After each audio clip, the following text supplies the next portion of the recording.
வணக்கம். மார்கழி 19. திருப்பாவை பாசுரம் 19. குத்து விளக்கெரிய கோட்டுக்கால் கட்டில் மேல் மெத்தென்ற பஞ்ச சயனத்தின் மேலேறி கொத்தலர் பூங்குழல் நப்பினை கொங்கை மேல் வைத்து கிடந்த மலர் மார்பா வாய்த்திரவாய் மைத்தடங் கண்ணினாய் நீ உன் மணாலனை எத்தனை போதும் துயிலழ ஒட்டாய்க்கண் எத்தனை ஏலும் பிரிவாற்ற கிள்ளையால் தத்துவம் அன்று தகவேலோர் எம்பாவாய். விளக்கம்.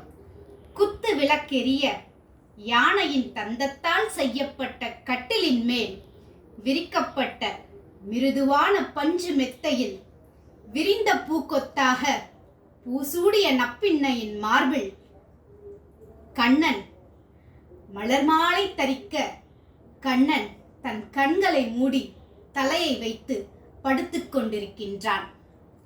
மைபூசிய கண்களை உடைய நப்பின்னையே, நீ உன் கணவனாகிய கண்ணனை ஒரு நிமிடம் கூட பிரியாமல் இருப்பதற்காகவே அவனை தூக்கத்திலிருந்து எழுப்புவதற்கு யோசிக்கின்றாய். காரணம், கன நிமிடம் கூட அவனை பிரிந்திருக்கும் சக்தியை நீ இழந்து விட்டாய். இது உன் சுபாவத்துக்கு தகுதியாகுமா? இப்படி நீ செய்யலாமா? நன்றி, வணக்கம். ஸ்ரீ ஆண்டாள் திருவடிகளே சரணம்.